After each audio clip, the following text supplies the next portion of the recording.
And if I may add to that, the point, the miseducation or the prevalence of ignorance is extremely damaging, especially when we examine and we look at this issue that we're currently speaking about. Sheikh Muhammad Bazmoul, Hafidhullah Ta'ala, he mentions that ليس من منهج السلف. It is not from the Salafi methodology حكم على الشخص, to make a ruling upon an individual, بما وصف به من المخالفة إلا بعد إقامة حجة عليه. It is not from the Salafi methodology to make a ruling upon a person until due to a differing, or due to him falling into an error, until after the hujjah is established upon them, until after the proofs and evidences are established upon them. Now, this is in respect to a clear mistake that could be identified. And unfortunately, this takes us back to one of the aforementioned principles of the Hadadiyah, and that which their da'wah is founded upon, والغلو في التبديع, being extreme and calling people innovators. As our brothers mentioned, it is not enough to point out that so-and-so has fallen into an error, so-and-so has made a mistake. Now, because are we to believe and to understand that Salafis don't make mistakes? A Salafi may not make a mistake? The Prophet ﷺ said, كُلُّ ابْنَ آدَمَ خَطَّاءٌ وَخَيْرُ الْخَطَّائِينَ التَّوَّابُونَ. And all of the children of Adam, they make mistakes, they make sins. And the best of those who make mistakes, who make sins, are those who repent. So are we to believe that a Salafi is one who they'll never fall into a mistake? Ever? It's impossible? Of course not. It's not. This is غير المعقول. This is not even intellectually accepted, right? The Salafis make mistakes. But if a mistake is identified, a bona fide mistake, just because they have fallen into that mistake, the ruling doesn't fall upon them. Imam Al-Bani, rahimahullah ta'ala, he mentions very beautifully, when a person becomes an innovator, if a person falls into an innovation, something that's clear that we can identify, we can put our finger on and say, this is the issue.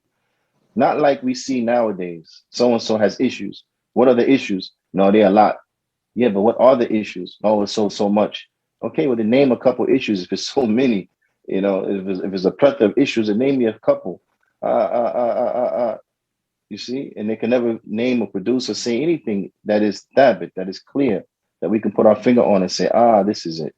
It's just issues. So trust me, that's it. No, if a person falls into a bona fide issue, a bona fide mistake, Imam Badi, he mentions, he says that bid'ah doesn't fall upon him, meaning he doesn't become an innovator until what?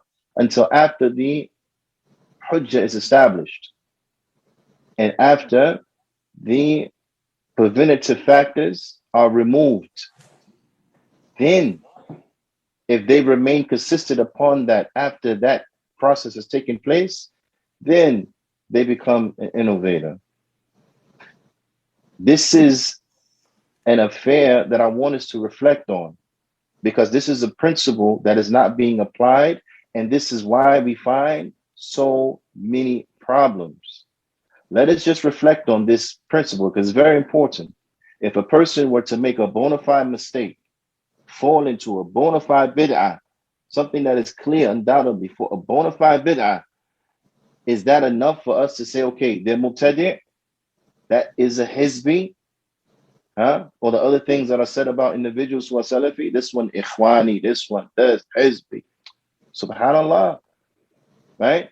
And if we were to say, as relates to what is being mentioned, that if an individual falls into a bona fide mistake, there has to be a proof and evidence established upon them. What is the proof of this? What is my proof for not mine, but what is the proof of saying this? What is the proof the ulama they mention for this principle? They mention the statement of Allah subhanahu wa ta'ala, وَمَن يُشَاقِقِ الرَّسُولِ مِن بَعْدِ مَا تَبَيَّنَ لَهُ الْهُدَى وَيَتَّبِعْ غَيْرَ سَبِيلِ الْمُؤْمِنِينَ, to the end of the verse. That whoever contradicts the messenger,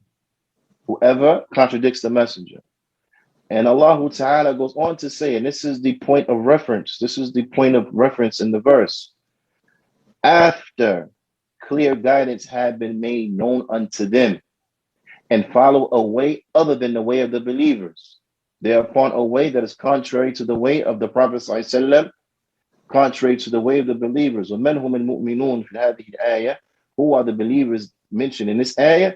The Sahaba, first and foremost. The Sahaba. So they have contradicted the messenger, and they are upon a way other than the way of the Sahaba.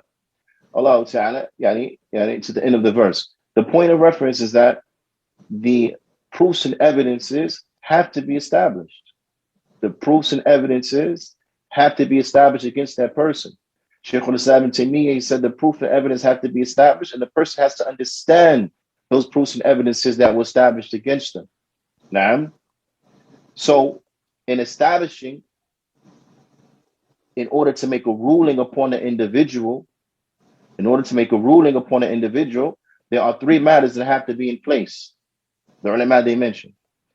From those matters is that the person had to have fallen into that thing aliman, knowing about that thing, knowing clearly that this is bid'ah. Aliman, they have to know what they were doing and know that they had done something that was wrong. Secondly, an yakuna mu'tabidan li fi'lin, is that they had to intend to do it. They know it is wrong, and they intend to do that wrong. They know it is wrong, and they intend to do that wrong. Now, and the third is that they have chosen to do it. So they knew it was wrong, they intended to do the wrong, and they had a choice in whether or not to do the wrong, and they chose to do the wrong. Right? These things have to be in place before a ruling could be made upon an individual. That we know that they have done these things from these three affairs. You with me? If we know this, that this is what has happened, it is a bona fide mistake that a person they fell into, they knew what they was doing, they intended to do it, and they chose to do it. Right? Then the proofs and evidences have to be established against that person, showing him that this thing is incorrect. You're not to be doing this. And with that, we have to remove the hindering factors, the mawani'. The mawani' have to be removed. What are some hindering factors that need to be removed, and that a ruling can't be made upon a person as long as they exist? Is ignorance. If the person is ignorant, they don't know, then the ruling won't fall upon that person. They didn't know. The second is ta'wil. If they were taught falsely and they believe, because they have a misunderstanding, that this thing is correct, then a ruling can't be made upon that individual because they were taught incorrectly. Hence, when the establishment of the hujjah comes, they're being educated properly, so they know properly now. Third, a person can't be forced into a situation. If a person is forced into a situation, then no ruling can be made upon that person because they were forced into that situation. They didn't choose to do it. They were forced to do it. So as long as they are forced and coerced into doing something, then the ruling is not made upon that individual. Why? Because they were forced and they were coerced into doing something. The ulama, they add to it also, it can't be a bona fide mistake, a khata, that a person did something mistakenly, not knowing. Do people make slips of the tongues? Yes. Could a person make a slip of the tongue and say something that agrees with the aqidah of a deviant group? For example, in teaching or explaining the aqidah of a deviant group, is it not fathomable that a person maybe could misspeak and articulate their belief when he intended to negate it? Right? Is that not possible? A person just made a mistake. So are we now to take that clip and say, look what he said? He agreed with the aqidah of so and so. This is what he said in his class. No, that was a mistake. When you go to the context, you realize he misspoke. He meant to say not like this. Also, some of the ulama, they mentioned that it can't be upon taqleed, that an individual they're blindly following and so on and so forth, and the like. In any event, these things have to be put in place, and these factors have to be removed. The hujjah established, and these preventative factors removed before a ruling is upon an individual. Is this being done? Are there people who individuals used to say that person was Salafi yesterday, but then now today, oh, they're not Salafi no more? Why? Nothing clear is mentioned. That's the issue. Because even if something clear was mentioned, did he go through the process? Was it investigated? Did we go through this process? And then my question is to the listener, to those individuals, those keyboard warriors, right? My question to you is, even if this was the case and a person, Da'i so-and-so, Sheikh so-and-so, had fallen into that which is that which is a clear error, so on and so forth, is it you who are the one to pass ruling upon them? Is it you who is the one who is to say that this person and label this person as being this or being that? Is this your place? Is this what you need to concern yourself with? Now, I want to remind you that from the characteristics of the Haddadiyya, from their traits, is what insiraf amma yanfa', is that they have an aversion, they turn away from that which really benefits them, and they busy themselves with those affairs that are in reality none of their business, none of their concern. It's not their lane.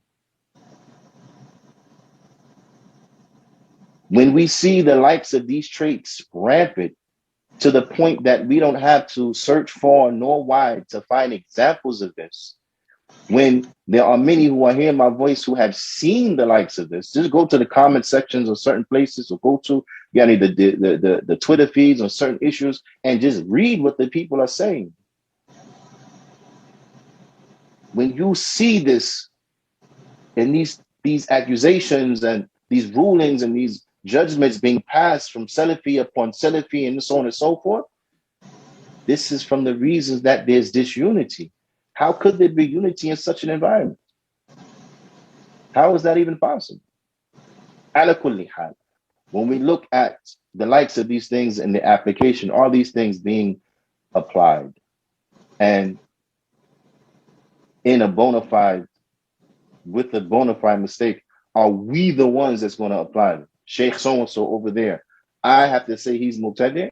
I have to say he's not Salafi. I have to say don't take knowledge from him because this one Sheikh or two or three or four Mashayikh said don't take from him. But then so many other Mashayikh who are Salafi saying, no, that's not correct. He's Salafi, this is that and that, these things.